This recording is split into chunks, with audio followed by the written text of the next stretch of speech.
itself acknowledged Ambazonia's existence. In a case, it was the Bamenda High Court case HCB 28/92. He agreed.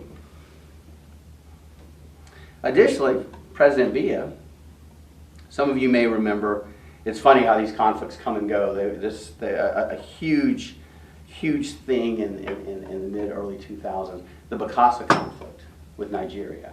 Well, actually, it was in the early 90s with Sani Abacha, who isn't getting a lot of good press these days. But when that conflict with Nigeria was resolved, Paul Biya signed a UN treaty, in front of God and everybody in the UN that said the following. Let me quote.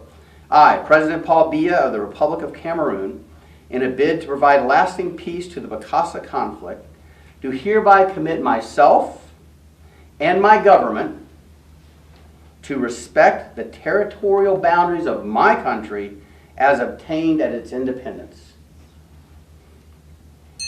Cameroon's independence was obtained January 1st, 1960. Ambazonia wasn't a part of Cameroon January 1st, 1960. Ambazonia was still part of Nigeria for a few months and then free. So Paul Biya promised in a treaty, and this is important, I'm going to pull back to where I should be, where my country could be. Because he is French, so clearly he says, l'état c'est moi.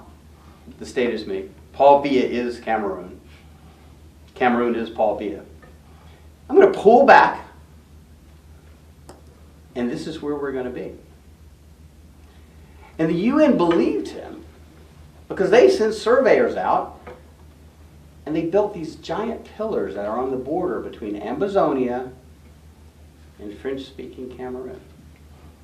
So if for a moment you think that there's no legitimacy to this claim, there's a fence. Pretty close to a fence anyway. There's a wall separating Ambazonia, the free and independent nation of Ambazonia, from French Cameroon. And I found out something today, speaking with His Excellency the President. I find this stunning, and I hope people that are listening and watching today think about what I'm about to say, the gravity of this. If you live in Ambazonia, if you're an English-speaking resident of Ambazonia, and you cross the Mungo River, if you cross into French Cameroon, you have to go through a security checkpoint. You have to present documents, and you have to pay customs on anything you bring back or take in. Just like if you're in Italy and you're crossing over to Switzerland. Just like you're in France and you're crossing into Portugal. It's not one country. They don't think for a minute it's one country. They know better. They're just not acting better because they have themselves a nice colony. And that cannot stand. That house of sand cannot stand, and how great will be that fall. Further, this may be a little unfair, but that's what lawyers do. We bring up unfair stuff. There's a really good chance Paul Biya isn't even legitimately the president of Cameroon. Under any international accords, any concept of international law, because what the Cameroonian Constitution says, that the National Assembly president becomes the head of state until the president is elected within 90 days. So when Ahijo resigned, what should have happened was the head of the National Assembly, president of the National Assembly, should have become the president of Cameroon. Unfortunately, he was Ambazonian. His name was St. Muna. He should have been the president of Cameroon, and then there should have been an election.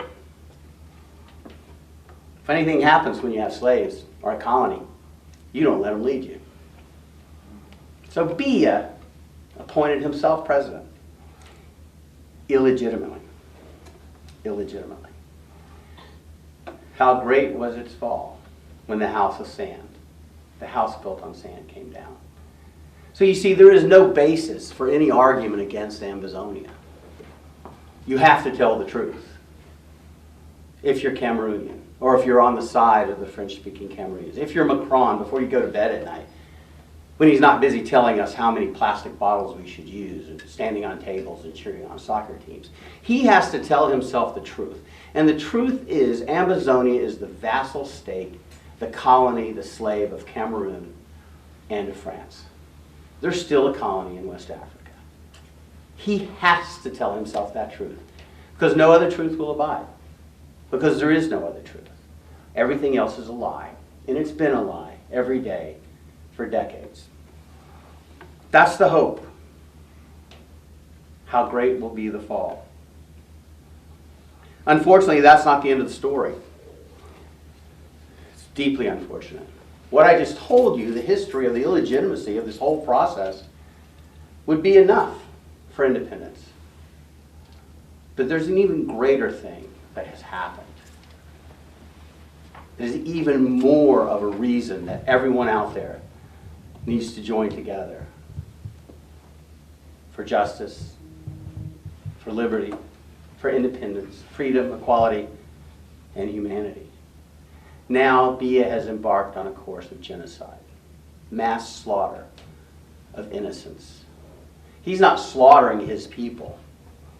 He's slaughtering civilians in a country that he has taken over. And they tend to be children. They tend to be beautiful children. And they tend to be women and young men. And they're all civilians because there's not an Ambazonian army.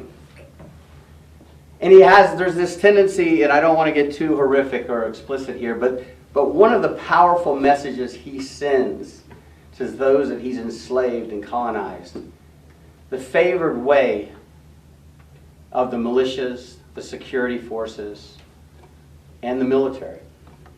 And that's an amazing word, isn't it? Militia. That means anything. Anybody that you could pay to kill somebody, they're in a militia. And then you say it really wasn't me. And Biya says, oh, it's really Ambazonians killing Ambazonians. And that's nonsense. But one of the favored ways, the horror-filled ways, one of the reasons I can't let my children look at my computer when I'm working on these files is because of how they see, is they like to wound the Ambazonian children and women and then burn them to death while they're still alive. And they burn their homes. There's been over 400 villages razed, leveled by fire. Or they do it in the streets. And why do they do it that way? And why do I say it's a favored tactic, not just an accident? Because they're sending a message. You shoot someone in the night, or you shoot someone in the forest 200 feet away, no one really sees that unless they're standing with you or with the person that got killed. But if there are villages being burned and the horrible screams of people being burned alive, that gets heard, that gets seen, and the message is sent. And the message is very clear. The message is, your God isn't here to help you. I command you. I am the demon, the devil that can destroy you and will. Don't rise up against me. That is the message that Paul Biya is sending. And that is the message that I hope when President Macron, before he goes to bed at night, stops telling us how many plastic bottles to drink from, stops standing on tables rooting for his soccer team, who were primarily from Africa, but that's another story. I hope he understands that that's the real message that he's sending. It's not about plastic bottles or soccer teams. It's about children being burned to death just to preserve an illegitimate colony that should have never existed. There are over 2 million people that have been displaced. Many of them have crossed over and gone into Nigeria, which has its own problems. It's not exactly a great place to flee to. Things must be pretty bad if you look to Nigeria as a place where you can find peace and comfort and respite. And under the international law, as Mr. Fine said, it's both the right and the duty of the people to throw off a government that is seeking to reduce them to absolute despotism, seeking to reduce them to slavery and to being a colony.